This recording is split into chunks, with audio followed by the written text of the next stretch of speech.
Hey friends, get cozy while I go over Hold My Girl by Charlene Carr. Leave in the comments if you read this book or if you plan on reading this book after I go over this review. No spoilers here, just a little information about what I thought about this book. He's never going to have his cycle. He's never going to experience. And I like this book. I really love that book, but I'm interested to see. I don't say they drugged for the family, but they were very fancy. But I will read this book, give it a chance and see. Kindle, I downloaded Very. So I have the first 3 books of those, which I do plan to read soon. Hold My Girl, a novel by Charlene Carr. Catherine is a woman full of obsessions. Everything clean, everything perfect, all the time.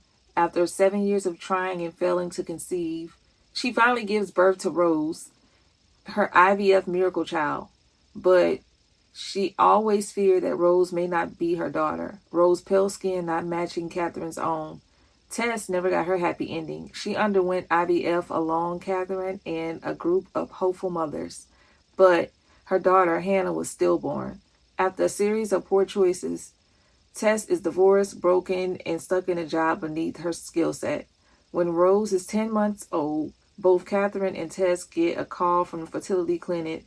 2 women's eggs were switched. Catherine's perfect world begins to crumble around her, but for Tess, it's a glimmer of hope she needs to get her life back on track. It will take a custody suit to decide who deserves to be Rose's mother, a battle that would push both women to brink, with themes of motherhood, racial identity, loss, and betrayal. Hold My Girl. This was a women's fiction novel. That's the genre that I'm going to go with. I read the paperback version of this book, which at first I was a little intimidated by because it was pretty thick of a book for me to just read in one setting. So I underestimated myself on how fast that I would read this book. I started on September 30th and I finished on October 3rd. This was recommended to me by Oprah. Thank you, Oprah, for the recommendation. I would read it again. No, I wouldn't read it again. Nope. Would I recommend this book? Yes. I definitely would recommend this book. This book, I'll recommend it to women who are experiencing or have experienced infertility, or women who are in childbearing ages who are thinking about IVF and the non-traditional way to get pregnant. I am going to give this book to one of my friends who experienced IVF and acupuncture to conceive her children, which they're grown now, but 20 years ago it wasn't as popular. But I'm going to give this book to see what she thought about it, because the characters that resonated with me, it was both mothers. Even though I am not a mother, these issues are some tough things to talk about. And the concerns that was brought up in this book, it kind of made me feel like I personally was in denial about childbearing age, because it does come with an expiration date for women. Unfortunately, at 35 in the United States, they say that you should not, or you shouldn't. I don't know if the eggs are healthy, but as healthy as you are is as healthy as your eggs will be, is what I was told. So they do have women having children in their 40s, and even like Janet Jackson when she's 50. So you still can do it. But in my mind, I guess I'm in denial about that timeline, because when you're young and you are in high school, you definitely don't want to get pregnant. Whenever you are in college, you don't want to be the pregnant girl in college.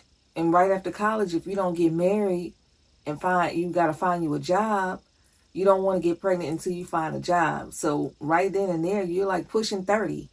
And that's if you make it with the relationship that you're in. So it's like there's so many guidelines to women that to have a successful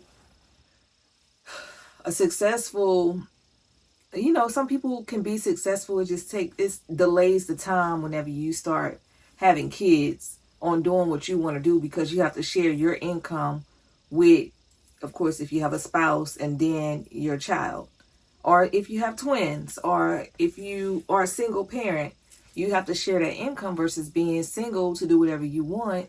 Like, realistically, a child is expensive, and then the IVF treatments, if you are in school and there's no way you can afford IVF, like, not as a student unless you're like, you got it like that. But most students don't really have it like that unless they're like heirs or their parents got it like that. But this was an eye-opener for me.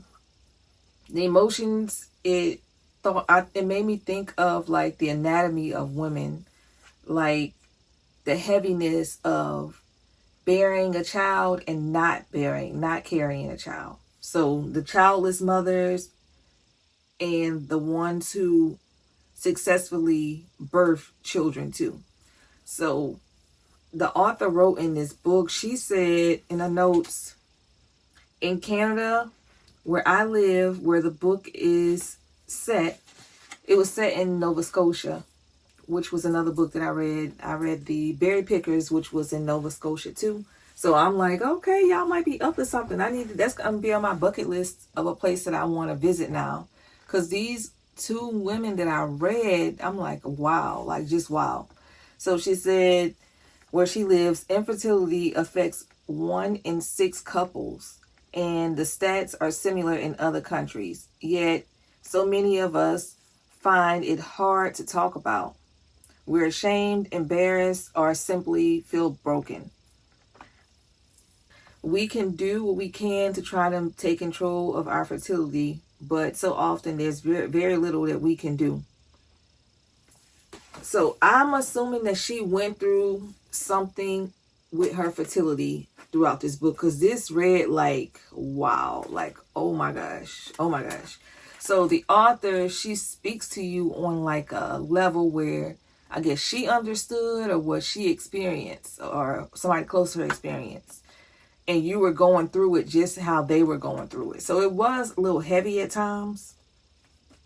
I'm not a crier in books. Y'all know I don't cry, just be reading books. But I did have sympathy and empathy for the characters in this book.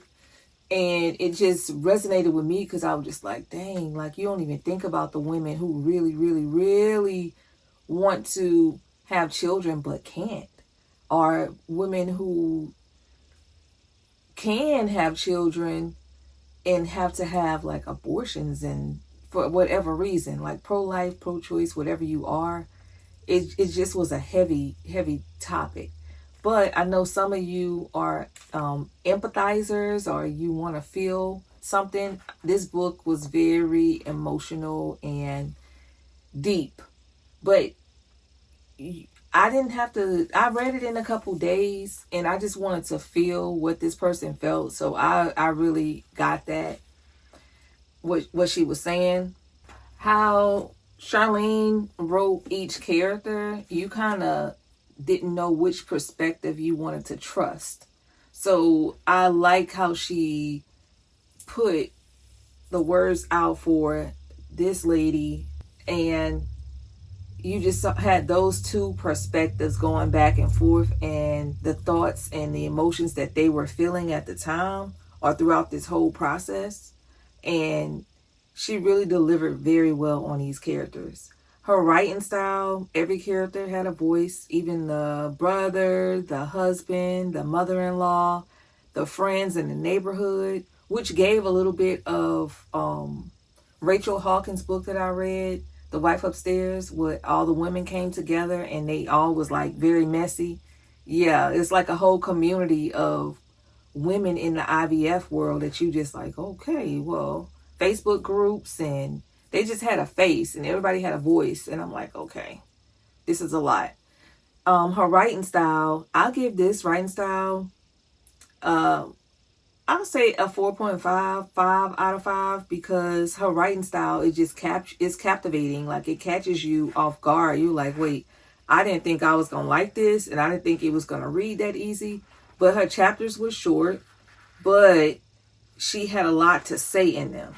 So like Tess, she was talking, and her chapters were like maybe like 3 pages, 2 pages at most, maybe 4.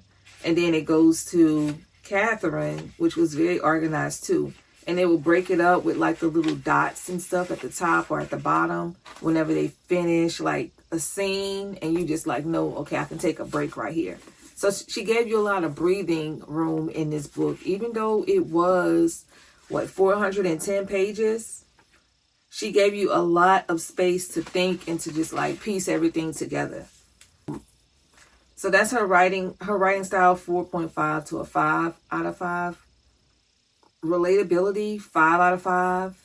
This book was very relatable. I can see any woman picking up this book and being like, oh my God, like, okay, all right. What the heck? Like, it's just listening to somebody else's story and you are like not living it, but taking it in.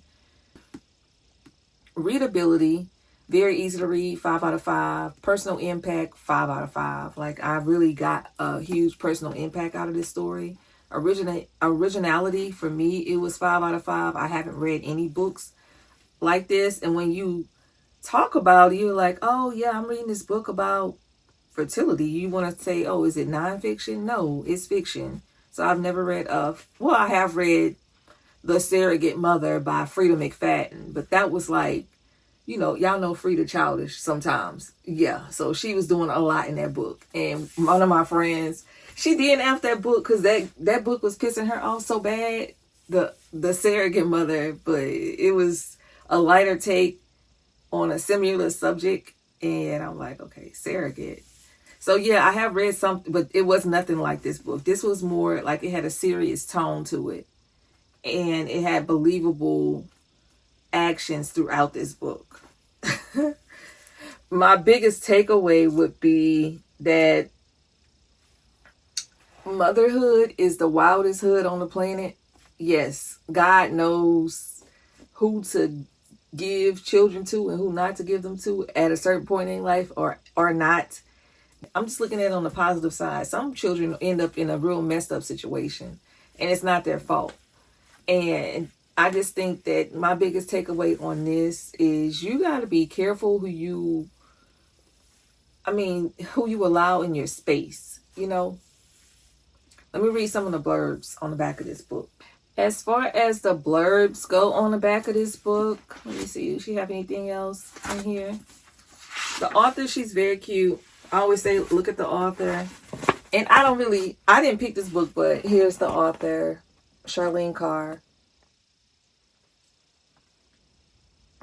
Her blurbs, it says, I found myself both moved by the characters and spurred to examine my own assumptions and biases as the story moves gracefully towards a surprising yet inevitable conclusion. This was from the Lilac House author. It says on the back, thoughtful, tense, and affecting.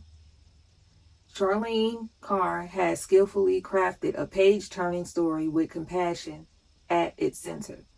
This was from the author of Push. I haven't read Push. I haven't read The Lilac House either.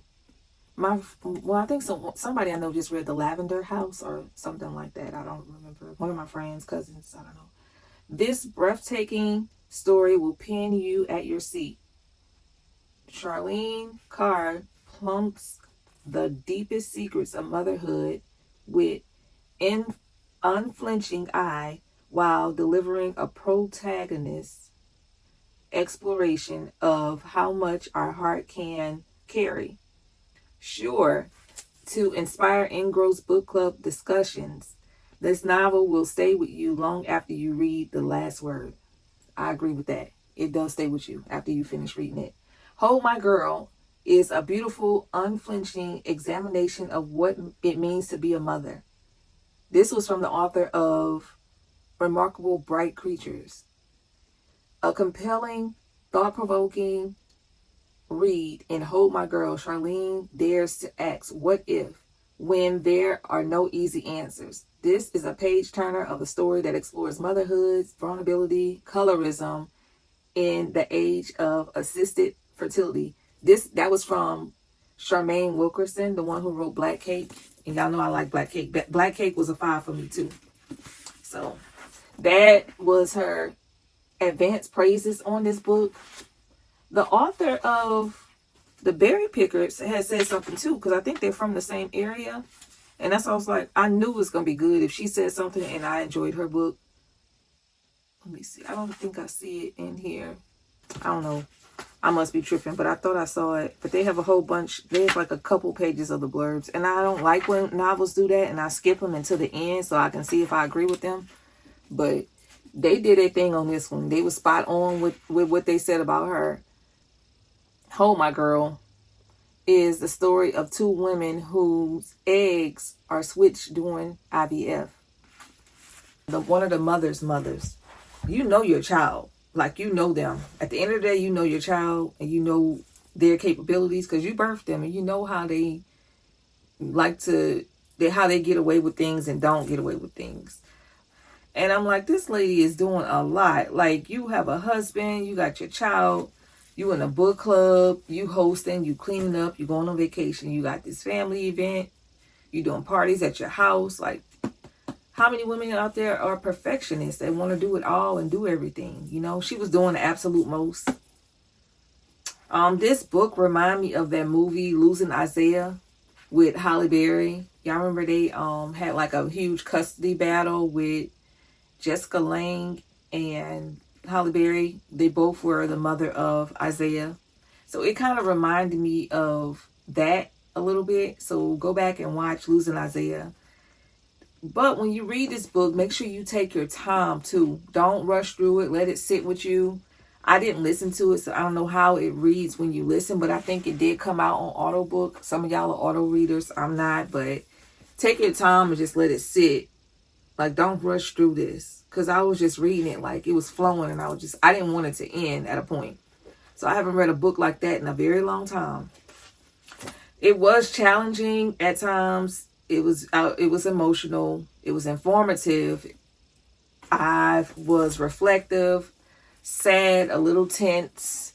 I'll say this book, it gave you a little bit of hope. So you were like hopeful, but you didn't know who to hope for. And it was mysterious because you didn't know where it was going to. I would say it was kind of mixed between like medium to fast paced, because you can take your time and go very slow and get through it. I read it pretty fast. Mixed with the plot and the characters, I think, yes, it was. It wasn't so much where the characters would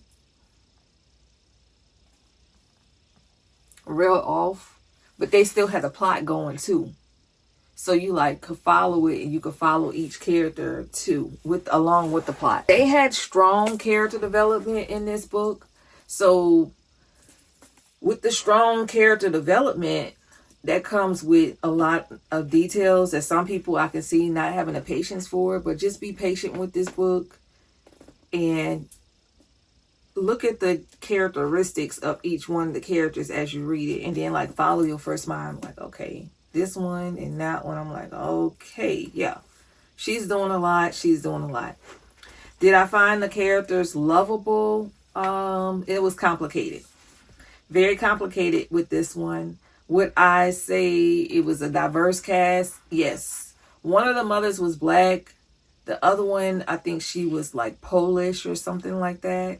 And yes, they did have a diverse cast with this one.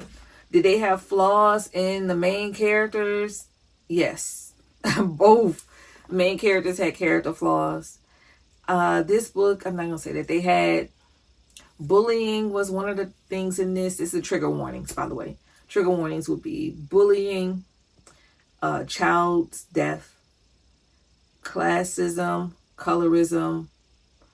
It was the emotional abuse, gaslighting, grief, racism, infertility, I can't say that, miscarriages, pregnancies,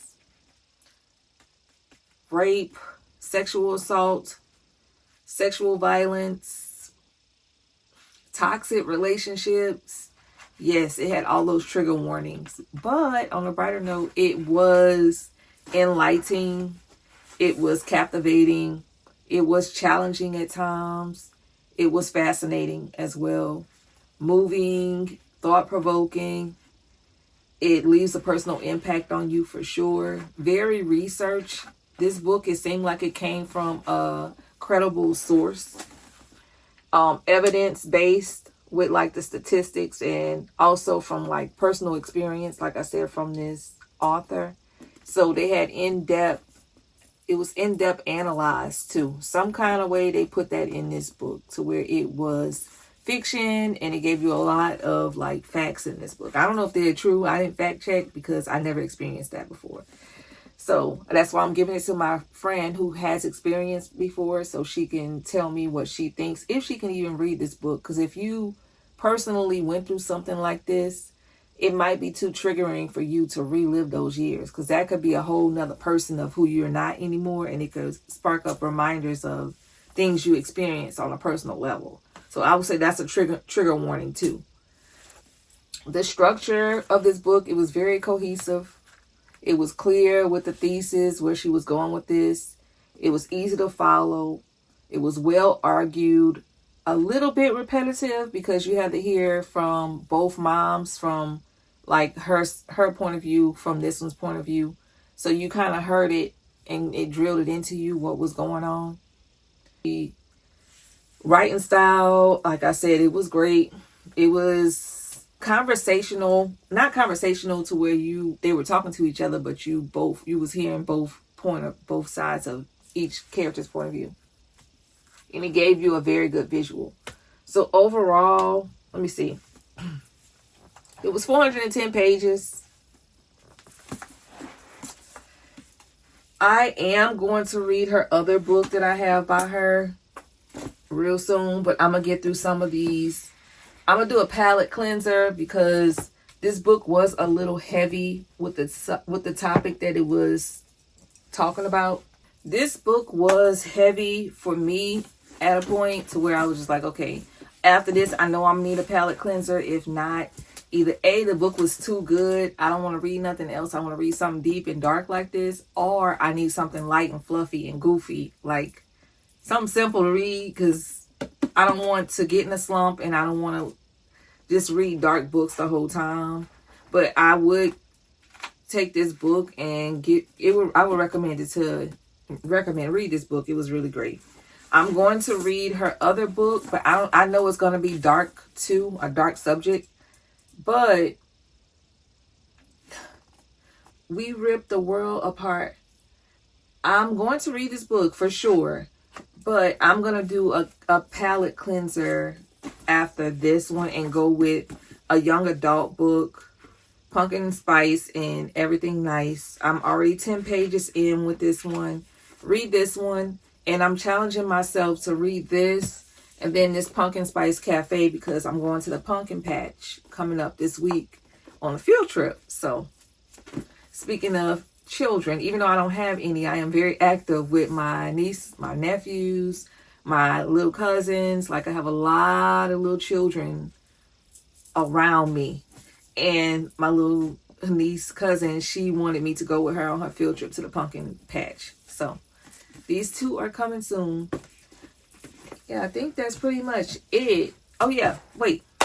So I finally gave Kindle Leisha I gave her a makeover. So I did have a purple case on it, but I changed it to green and I put a screen protector on her. She's protected. And I got a clear back where I can finally start using my stickers that I collect from like the bookshop. And this is like my fall little version of my stickers on my Kindle Paperwhite.